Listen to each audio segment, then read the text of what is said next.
Good evening, everybody, and welcome to our town hall post board study session kind of recap meeting kind of thing that we have going on here this evening. Thank you very much for joining us. My name's David Mustonen, and I'm Director of Communications for the Dearborn Public Schools.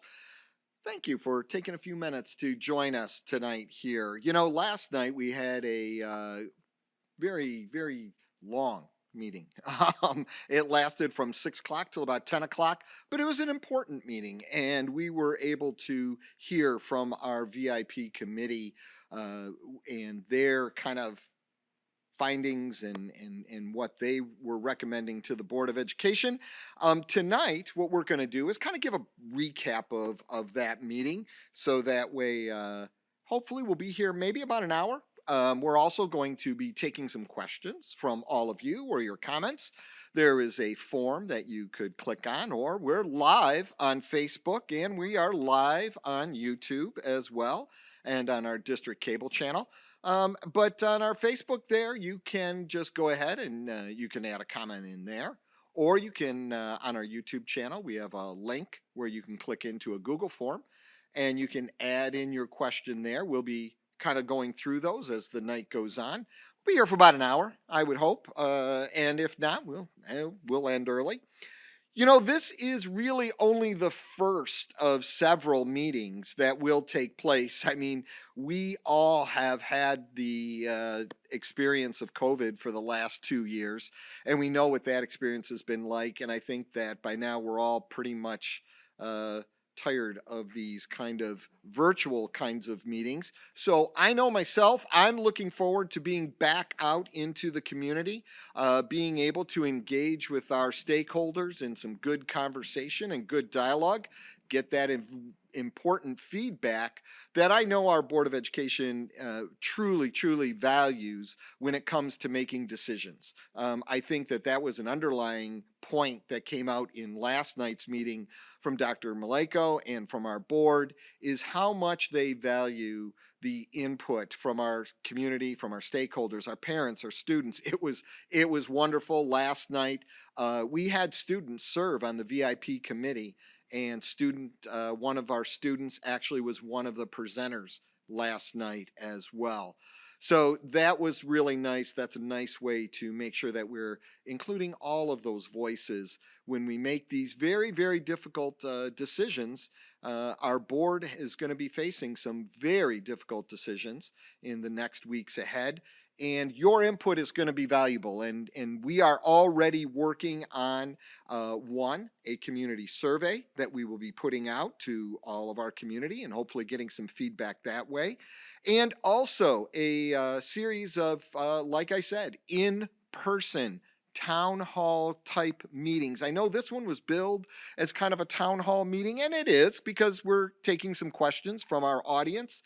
And we've used this format many times before, this video format. It's worked out really well. We've got a lot of positive feedback from it, because really, for those who can't get here in person, can't make it to a meeting in person, maybe it's just about dinner time or just after dinner time, home doing some homework with the kids, they can just kind of pop in real quick, catch a little bit of the meeting, throw their question up there, and then move on. So a lot of positive feedback for this type of format, and we will do this format again as we move on, but we'll also be doing that live format as well. I know it really works well when you can actually be there in person, interacting with our community members, hearing that dialogue, hearing that passion in people's voices when they're talking about these issues that really are so dear to all of us. I mean, we really value what we do here in the district, the services that we're able to provide here. We value being part of this community, all of us here in the Dearborn Public Schools. All right, enough of my ranting and raving. For all my, I can't help it. I got to say it. For all my Dearborn alum who and those who may hearken back to the mid 80s and 90s, there used to be a show on cable channel here in Dearborn.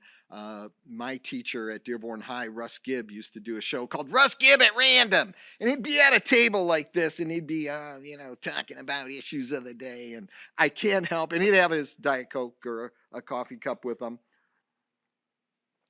And I can't help but think and just kind of channel Russ's energy as we're here tonight. And I kind of feel like I'm in a similar format. Anyway, let's move right along. And what we're going to do start here first is we're going to kind of go over, I'm going to give you the very high level presentation that was presented at the board meeting last night, at the study session that was presented last night by our two members of our VIP committee. Now, VIP, kind of a play on words, right? It stands for Vision for Infrastructure and Planning Committee. And VIP, very important person, because the people who were on that committee, they were very important people. All of our stakeholders are very important people. And so that was kind of the play on words. I think that you can even go a step further with the VIP kind of acronym. You can say that it also stands for value input. Okay, I know. Input is one word. It's not two words, right? I know that. But, really, that really is what VIP can stand for as well, is valuing input. And that's what we do. We value the input of our stakeholders, our Board of Education, our administration, all of us truly, truly do. So just take a look at, we'll start taking a look at, just to give a little background on the VIP committee. The process started way back in November of last year. We had 72 people apply to be part of that committee. Applications were open to anyone in the community who wanted to be part of it. We sent out a lot of notifications, appeared in local media. We sent out some personalized invitations to different community groups and organizations, and individuals were able to apply as well. We had an independent third party pick and narrow it down to about 40 some odd people, just to make it a little bit more manageable of a group.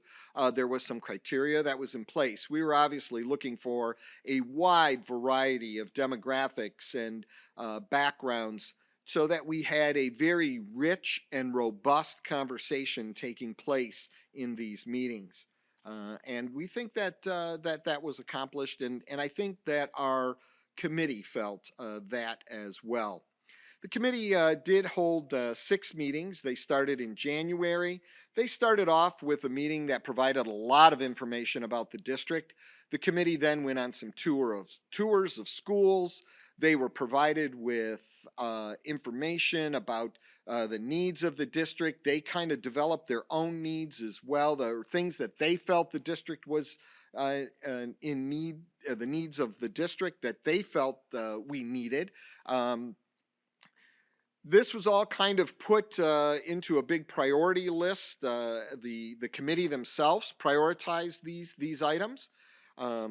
We were then discussing, and money was not discussed first. We wanted people to look at what were the needs of the district, what did they feel the needs of the district were, based on their experience, based on their input that they received from their peer groups, from their stakeholder groups. It was 40 individuals that were part of this committee, but they weren't selected to be one person. They were selected because they interact with large numbers of other people. Maybe it be parent groups or booster groups or business groups, civic organizations, religious organizations, whatever that case may be. So those 40, the whole point was that they would come here and represent the voices of many, many more. And they would bring those views and those viewpoints and those opinions to that committee. So they did that. They put that all together. Our awesome finance executive director, Mr. Thomas Wall, presented some financing options, some different ways that school districts throughout the state of Michigan and throughout the country go about funding projects like these. And that was then presented to the committee. And then they tried to pare that down and tried to set priorities. So what were those things that they felt they needed most, that the committee felt were the most urgent needs, and they kind of paired that with the funding mechanisms that were shared with them, and funding mechanisms that they felt that would be supported by the larger community. Um, just as a point of clarification, the VIP committee did not have any administrators on it. No board members, the superintendent. There were several administrative staff that were at the meetings as a resource for the committee. So Mr. Wall, our Director of Finance, Mr. Mark Andrews, our Director of Operations, Safety and Security, Technology, myself, and different other experts were brought in at different times as a resource for the committee, but never were we there to put our input into the committee. This was totally their group to work with. The group then met on March 10th and then kind of worked with and tried to figure out what would be some options that they would present to the Board of Education at the study session. And they came up with some key takeaways. And rather than I read these to you, I think that I will let Ms. Nafila Hayter, who was a member of the committee, and also was part of the presentation team for the VIP committee. She presented last night, did an outstanding job, and I think what we want to do is I'll let her. We'll take a we'll do a little clip from last night's meeting and let her explain what the key takeaways were from the committee's viewpoint. So the key takeaways from this committee, we've been meeting since January. There was a lot of discussion and a lot of questions, and really, really good questions. The committee was very diverse and the questions were very diverse. The district has some significant infrastructure needs, but even after utilizing the ESSER funds, we still don't have the necessary funding to address the needs that were identified. 92% of the committee members indicated that they would go for a bond proposal.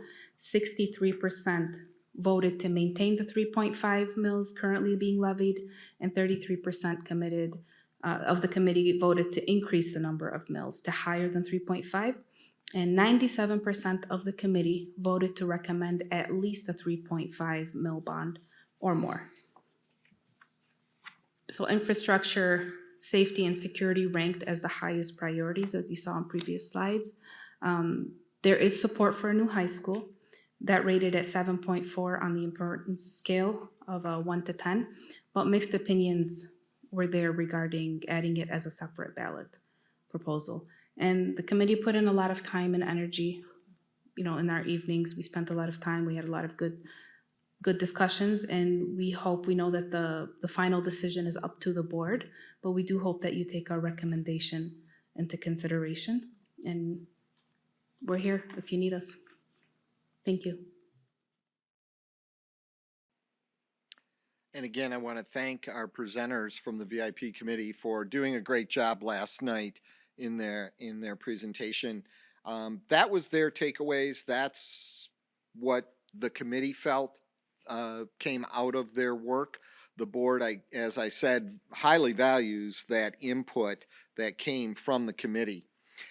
So what's next? What are the next steps? What did the board finally decide? Well, no decisions were planned for last night. Last night was a study session, and study sessions are for the board to study. Therefore, to collect data, collect information, for the board to have the time and the opportunity to have that open dialogue with each other, ask those questions of administration, and then take some planning steps to move forward. And so what are those planning steps that the board kind of felt were the next steps in what is going to happen? So again, no formal decision on a proposal. There is no formal decision on a ballot proposal or putting something on the ballot. So as of right now, the board has not made that decision to put something on a future ballot. whether it be November of 2022 or at a future time or whenever. That decision has not been made yet. The board is still considering how to move forward with that.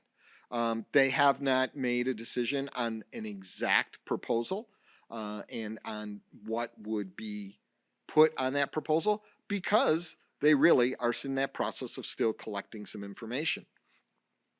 They've asked the administration to provide them with some other details as far as the needs analysis of our schools, which would be provided to them and made available to the public as well.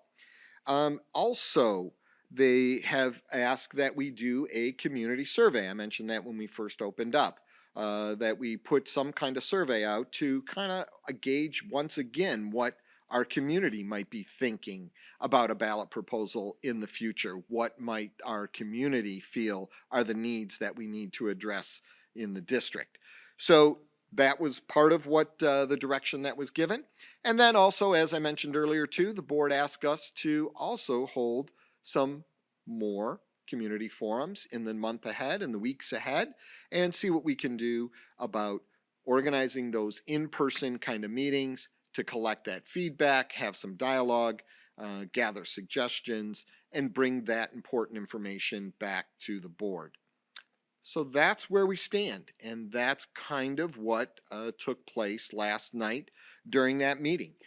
Again, a lot of good dialogue took place. We had some folks come up with some blue cards, some citizen comments. They were some members of the VIP committee, and they expressed their views. They expressed their interest in a fourth high school. They expressed some concerns about some other issues going on in the district. So that too was some feedback that the board was able to receive last night at that meeting. So we want to thank those individuals as well. So that's where we stand, and that's where we are moving, and we will move forward from that point. I think I'd like to get to some of the questions. We have a few questions that have popped up here, and I'd like to get to those. But before we do, just one last little video clip from last night. Dr. Maleko, near the end of the meeting, kind of had a nice summary statement that I thought was worth everybody hearing. So I just, again, want to thank the committee. And first, I just want to say, too, that appreciate the presentation, again, the people that have been here. Everyone here tonight, I mean, it's a good, open, and honest discussion. There was obviously dialogue and there was public comment that were taken into consideration. I would say that we've had to make a lot of tough leadership decisions, especially over the last 2 years, as the board is aware. And when you make those tough decisions, you know that at times people, under COVID especially, there's going to be differing opinions. One of the things we've always done, and we prided ourselves on, in doing what's right by our students in the school community and monitoring, looking at data. We have a tremendous amount of data here. We did that with COVID.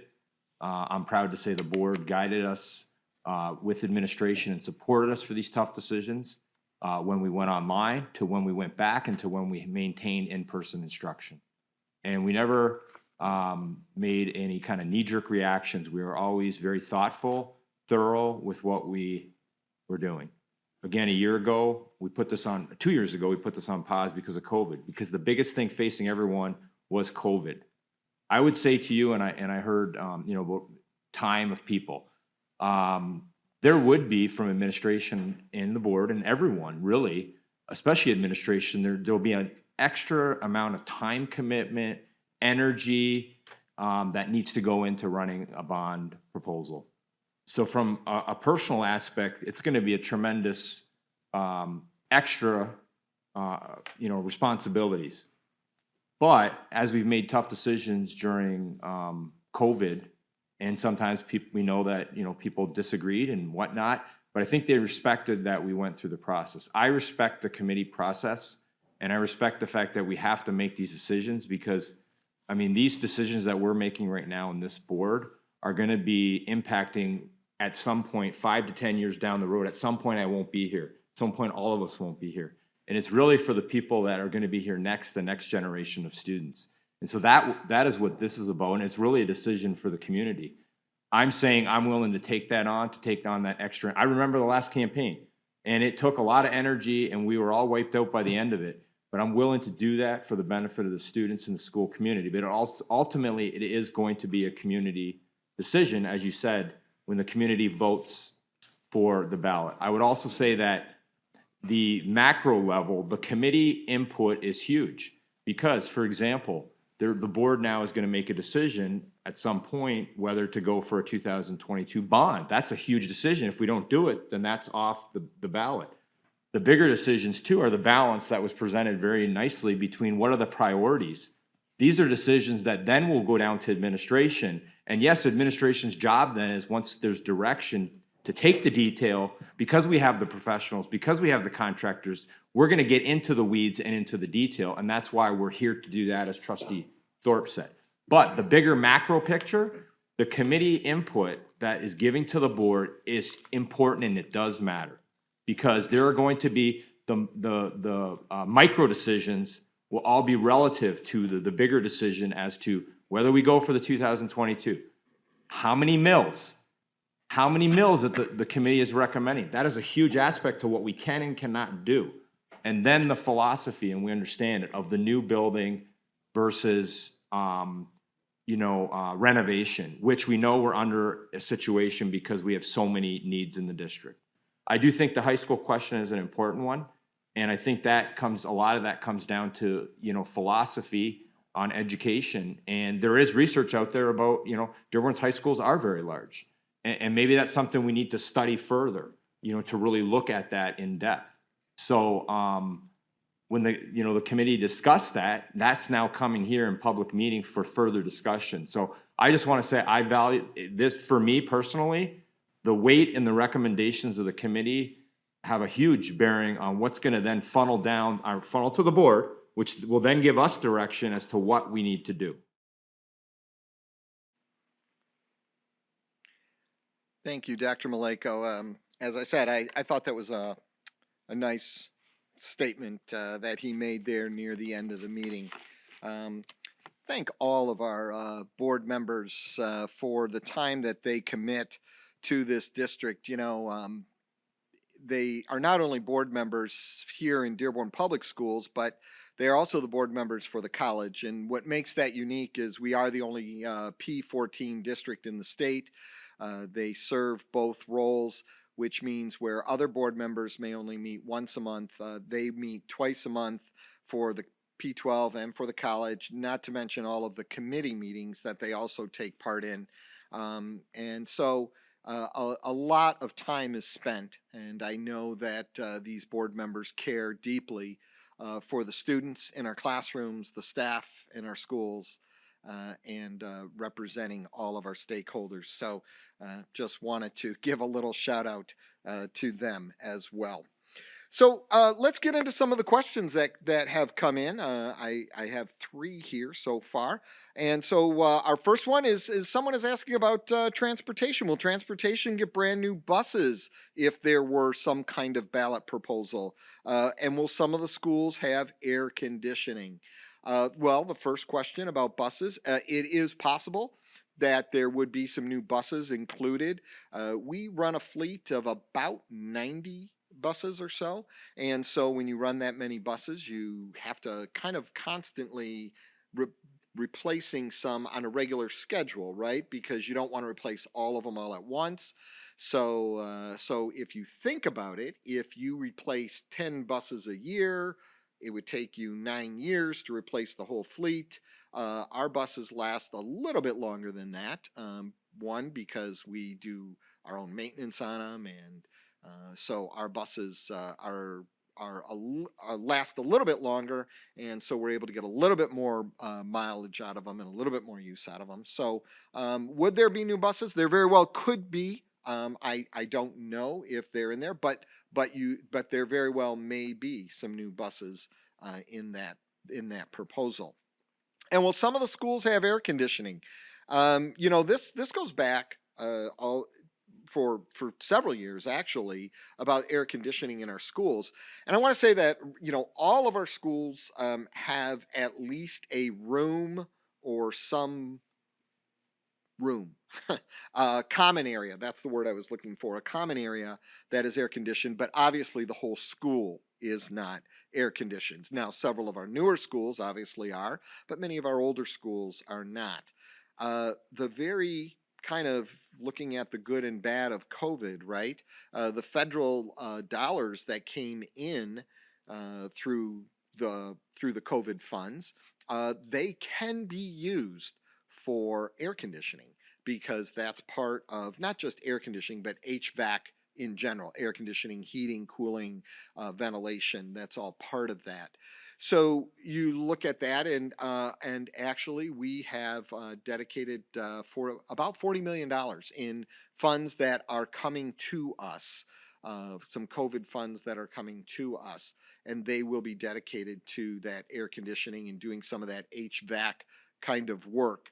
We're also, if you go to our website, dearbornschools.org, and you go to the first bell, there is a link in there where you can find it is an awesome poster, a awesome COVID poster that shows how we have used our COVID funds over the past year or two, and how much we've received and where those funds have gone. A lot of those COVID funds that came in early were earmarked for students and staff, and were earmarked for cleaning, earmarked for PPEs and those types of items that were needed in our schools. Our summer school program last year, the most robust summer school program ever offered by the Dearborn Public Schools, almost 9,000 students taking part in a 8-week program.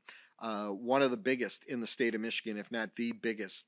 And it really, truly helped our students get back into that in-person atmosphere and help them adjust to that. So we're extremely proud of that program. A lot of COVID funds went to that, as rightfully they should have. But we will be using those COVID funds for things like air conditioning and HVAC type of things. All right, our next question. Let's move right along. It says, how can voters be comfortable passing a bond that is so vague in language? Well, there's no bond proposal yet, so there is no language yet. And I agree 100% that when there is a final bond proposal to be put on the ballot, to be put in front of the voters, yeah, absolutely. It does need to be specific, and voters need to know what they're voting on. So great question. I agree with that one 100%. Which schools are getting the funds? What does bathrooms mean? A whole remodel, toilet sinks. I believe these lists need to be a lot more clear in what the money is exactly fixing, as well as line items for each school receiving this money. Is their intent on including this before the election? It was all one question. I just kind of started breaking it down a little bit, but yes, absolutely. We did that before. We had complete lists of what schools were getting, and so we would do that. We would do that again. And agreed, 100% agree with that question. Voters need to know that, what they're going to be voting on. Also, why is the town hall virtual? Yep, comments get disabled online by someone, as well as a lot of people who will not know they need to submit an online comments for this event. Talked a little bit about that at the beginning of the program, why we went virtual with this one. Talked about how we will be doing in-person meetings coming up in the future, just weeks ahead. We will also do more virtual meetings as well, because there is a component of folks out there who like the virtual option, because then they can do it right from home. And they can ask those questions using the form or using the chat as well. Or the comment section on Facebook, I should say. So, good questions. All right, another question coming in. My question, and I have asked this question before during the committee meetings and did not get a reasonable answer, is why the expected costs that were presented to us are significantly high. If we look at comparable districts, there is no reason why an elementary school should cost us $42 million and a high school would cost $188 million. And the largest district in the state, Detroit, can fit not just the rebuild of 5 schools, but also address the needs of their school district with the ESSER funds. This is public information, which has been shared with administration leaders. I would like to see particular emphasis focused on if these costs are accurate and why so high. What is Detroit doing different? In terms of transparency, citizens need answers. If a bond is to be passed, we need to ensure that our money is spent exactly on what needs to be spent. I think we can all agree our kids deserve the best. Yes, absolutely. We do all agree that our kids deserve the best. No doubt about it. Well, for that question, I went to the source. I went to the Detroit Public Schools Community District website. And on there, they had this document that explains their facility master plan that includes a little bit of money that they're using of their own. Then they're using another chunk of money from federal ESSER and COVID funds, and then another bigger chunk of money from bond issues that they've passed in prior times. Addressing this issue of 5 schools, I found in their Q&A document. Let's see, I'm going to call that up here. And I had that a moment ago, and guess what? No, I don't. Oh, yes, I do. Okay, very good. Let me call this up. And there you go. There's a chart right there. So you can see their cost per square foot, about $469 cost per square foot. When their figures, they don't, there's also a demolition cost. So how can they refurbish 5 schools? Well, they're not building 5 new schools. And actually what they're doing is they're tearing down half of the school. You can see the existing square footage of, let's just, for example, look at Cody High School. Existing square footage, 286,000 and some square foot. The new square footage of the school is going to be 137,000. So they're actually eliminating almost half of that school, or a good chunk of that school, and then they're renovating. They're calling renovating rebuilding.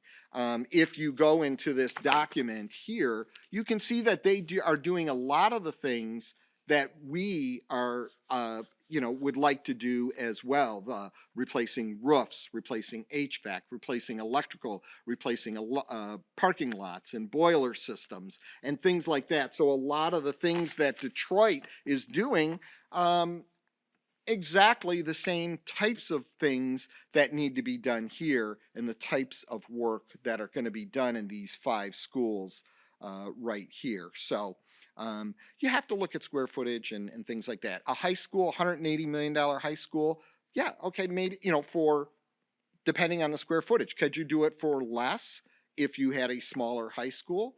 Yeah, sure, absolutely. These are the things that all has to be considered. So anyway, that was, I found that very interesting. I highly encourage anybody, go to the source. Go to the Detroit Public Schools community website if you want some information about what they're doing here, and of course what we're doing here as well. Well, they won't have information there about us, but we have information. All right, we have another question. What is the average age of our schools, and which school building is the oldest? Okay, well, this one I'm gonna go a little bit off the top of my head here. Average age is about 68 years old. It's right around there.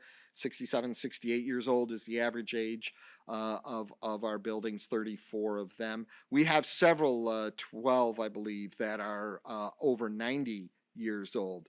And our oldest buildings, it's kind of a tie between Salina Intermediate, the old school, the old Salina Intermediate, and Duval Elementary School. Both of those schools, 100 years old, a matter of fact. Salina celebrated their 100th birthday a few years ago because before the current Salina Intermediate was there was another Salina building back in 1917, and then it was there for 2 years, was torn down, and then the current building was built. So they celebrated 100 years a little bit earlier. Duval is celebrating their 100-year anniversary this year in May, actually, because their building is 100 years old. Now, there's been additions, of course, on their building, but the main center part of that building is 100 years old. Special place in my heart for that building because that's where I went to elementary school. So thanks for that question. Here, we have another one here. Do we know why the last millage proposal was defeated? The popular take is that many of the vocal opponents were people with large homes who, of course, would be asked for more taxes. I'm sure that was part of it, but my understanding is that many voters were receiving some disinformation. Well, the last ballot proposal in 2019 was defeated. Yes, it was, by 400 votes. There was a 400 vote difference. And why was that defeated? I guess we would have to ask the people. I mean, we can all have our theories and our speculations of why we feel that one was defeated.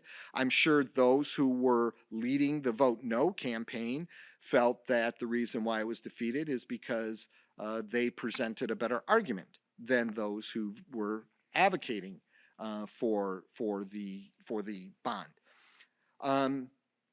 Others who were advocating for the bond would say that the reason why it was defeated was that not enough people understood the urgency of what our schools faced. And maybe that was part of the reason why that bond was defeated. I'm not going to speculate on what that cause may be. I know that during that campaign, I know that there was some information that was put out there that had absolutely nothing to do with the campaign, but attacked individuals who were part of those who were advocating for the campaign. Just to make it clear and to be clear how this works legally, as a school district, we are not allowed to say vote yes or vote no. My job as the communications director is to merely present information, and I don't do it alone. Everybody does it. Our principals do it. Our teachers do it. Our entire staff is involved in that process of providing the information to our residents. That's all we can provide, information. We can tell you the ballot language. We can tell you what it's going to go for. We can tell you the needs and all of those things, but we cannot tell you which way to vote. Separate advocacy groups or groups who want you to vote a particular way will form outside of the district and then work to influence your vote on that. So I'm going to leave that one. I'm going to leave that one right there. I will just to say 400 votes, 400 vote difference. So there were a large number of people who felt that the 2019 proposal was necessary, was needed, and was the right answer. I will say that if the 2019 proposal had been successful, many of the issues that we're facing now would be resolved, would have been resolved. And plenty of other projects would be ongoing right now as we speak. But that's the past. We have to look at the future. We have to move forward. We have to meet the current needs and address the current needs. We have to listen, and we have to be attentive to what people are saying and what people are feeling, and we have to move forward, and we always have to stay focused on the real reason why we're here, the real reason why we put ballot proposals out for the public, and it's for the betterment of our students. This district has been around since the late 1800s. The current district that we know of kind of merged when Fortson and Dearborn districts merged in 1944. This district has been around long before any of us have been here. The community over the years has always supported this district. They've supported it through bond issues, and they've supported it through their volunteer efforts. They've supported it through many, many, many different ways. And our community is now going to have to make that decision again. I can share the information. We can get some people to tell you to vote no. We can get some people to tell you to vote yes. Our board can make the hard, difficult decisions that they're going to have to make about what they feel is going to be on that ballot and when to put that ballot out there. But it's up to all of you. It's up to this community. It's your decision. It's your choice on where you want this district to go, on where you want our schools to be, in the kind of environment you want our children, the children in our district, to be in. The community has always made that decision. The history shows it. And guess what? Long after we are all gone, the district will still continue to make those, or the community will still continue to make those decisions. So, great question. Sorry, got a little soapbox there, and I apologize for that. Let's move on. We got another question. Do we know? Okay, I answered that one. If a new school is built, is there an additional cost for staff and furnishings? Where does the money come from? You know, that's a great question. So if a new school is built, brand new, so there's a difference, right? We can replace an existing school with a new school. And so then it's kind of a wash, right? You're just paying for the building.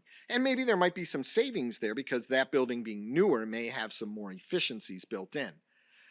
If you build a new school, elementary school, middle school, high school, whatever, and it's a new additional building to your inventory, well, one, some of the cost, and not all the cost, will transfer over because some of your staff will move, right? Because you're moving students around, and so some of your staff will move. But you will need new custodians and food service and secretarial and principal. There'll be a new operational cost of heating and cooling, desk, chairs, materials, supplies, yearly gas costs, yearly lighting costs. So yes, absolutely. There is additional cost for the addition of different size schools. And it really depends on the size. I don't really feel comfortable quoting any numbers right now because I would be guessing on what those numbers would be. I'd have to take a look and see what we average right now for an average size elementary, middle, and high school. And then I guess we could kind of interpolate from there what those numbers would be and how that would look moving forward. But yes, absolutely, there would be additional cost added to your yearly operational budget by adding an additional school, whatever that school might be. Good question. How much will a new bond cost me? Aren't we already paying for bonds? How much money will the bond provide? Okay, these are good questions, and I have a slide here that will help us with some of that. And let me take a look at that question again, because it's a multiple choice. How much will the new bonds cost me? Aren't we already paying for bonds? And how much money will the bonds provide? All right. So I think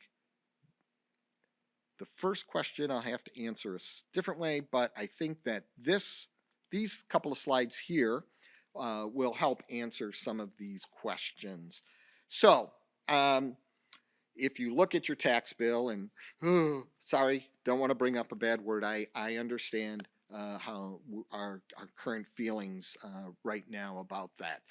But if you look at your tax bill, you look at the Dearborn Public Schools, because you'll see tax from Wayne County, you'll see Wayne County RESA, you'll see Henry Ford College, Dearborn Public Schools, City of Dearborn. So there's lots of different taxes on there. We're just a part of that.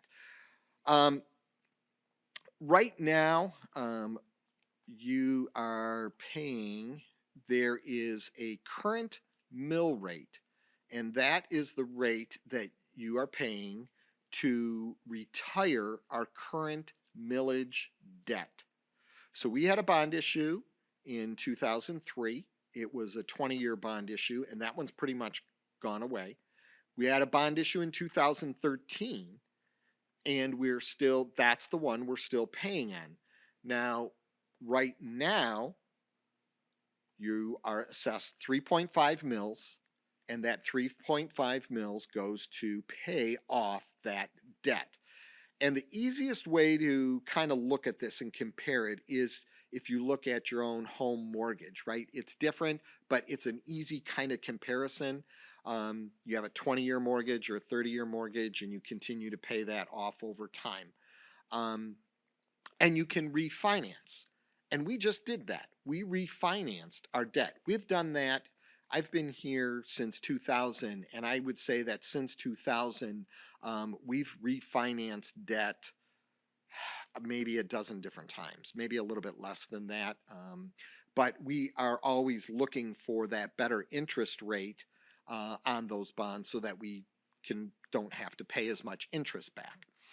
So right now you're paying 3.5 mils to retire that current debt. If the board, one option that the board has is to say we are going to continue levying the 3.5 mils for a period of 20 years or 30 years. And if the board were to say that that's what they were going to do, continue that 3.5 mil rate and continue that on, you would see that that would generate, you can see the different amounts that it would generate over a 20-year period, a 25-year period, and a 30-year period. It would generate, so over a 30-year period, you would see about $250 million. So if the board were to put something on the ballot, say for 3.5 mil, just keeping it at that same 3.5 mil, then it would generate about $250 million. We would sell the bonds in a couple series because obviously $250 million all at once, we couldn't spend it all at once. So we'd sell those bonds in a couple different series over a 3 to 5 year period so that we would then have that money coming in at that time. So transparency here, because this always comes up and says, well, what if the board doesn't put anything on the ballot? Well, as you can see here by this, by the red line here, so see, this is where we currently are, paying this 3.5 mils. And next year, if the board puts nothing on the ballot, that mill rate is going to drop to just about a little over 1 mil. I think 1.2, 1.3, somewhere around in there. And that's because we're paying off that debt, so that rate gets lower. And then eventually it would totally go away. So transparency, yeah, absolutely. The mill rate would drop if we did nothing. But then again, we would not have that revenue as well. So, good question. How much would a new bond cost me? If you give me a moment, I can find a pretty nice slide that shows that shows what that looks like. Shows what that cost looks like for a typical home paying that 3.5 mil rate. I'm gonna look for that. And if I don't find it right away, I won't continue on here. But if I can find it right away, I will give it just another minute here, and we'll see what we can come up with. Because this is always a good graph to kind of take a look at, and it kind of shows, oh, I don't know, how for a typical home, what that might look like. This goes back a couple presentations. We did call it up at yesterday's meeting, but I can't find that one. So we'll have to get back to you. We'll get back to you on that to show you what that one looks like. So, all right. Okay. Well, there it is. That kind of wraps up our questions that we had coming in here tonight. Appreciate all of you taking a little bit of time here to join us. Let's see, we're at that 7:21 hour. I said I'd keep you here for about an hour. I want to hold you to that, hold me to that, and keep us here for about that time. Again, let's just a quick recap of what happened at the board meeting and the board study session last night. Presentation by the VIP committee. They produced some key findings. The board, valuing that information, will take that and use that as they continue their dialogue, continue to collect that feedback from the community. We'll meet on April 11th. That's a regular board meeting. It's open to the public, just like the board study session is open to the public. So if anyone wants to stop by on April 11th here in the boardroom, you can do that. And then we will also be hosting some community forums as well to give people an opportunity to share some input, some dialogue, their viewpoints, get some questions answered. We'll have our experts with us at those meetings. We'll have Mr. Wall, who is our financial guru. We will have Mr. Andrews, who's our operational guru.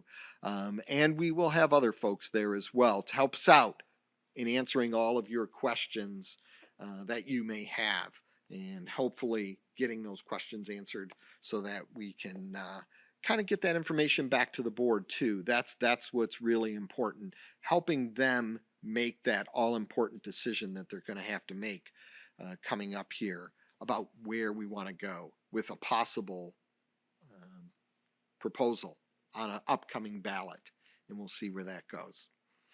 I want to thank everybody for taking some time off tonight to visit with us, to hear this. I encourage everyone to visit our website, dearbornschools.org. We always have a lot of information up there. And as we move forward with this proposal, and as we move forward with this process, we'll create a page where we can house all this information, and it will be available to you so you can easily find that and access that. And Katie, yes, I just made more work for you. I am sorry. So about that. But I think you knew that was coming, didn't you? That, yeah, eventually we were going to have to do that. So, but I think that it will be a good idea to get all this information into one place. That way, when people want to go and search this stuff out for themselves, they can. So, all right, and that's about it. I want to thank Eric and Jacob in the control room for doing a great job and getting us through this, getting us through all these videos and questions and all that great stuff. Thank all of you for tuning in and taking some time to be with us. Have a great, great evening.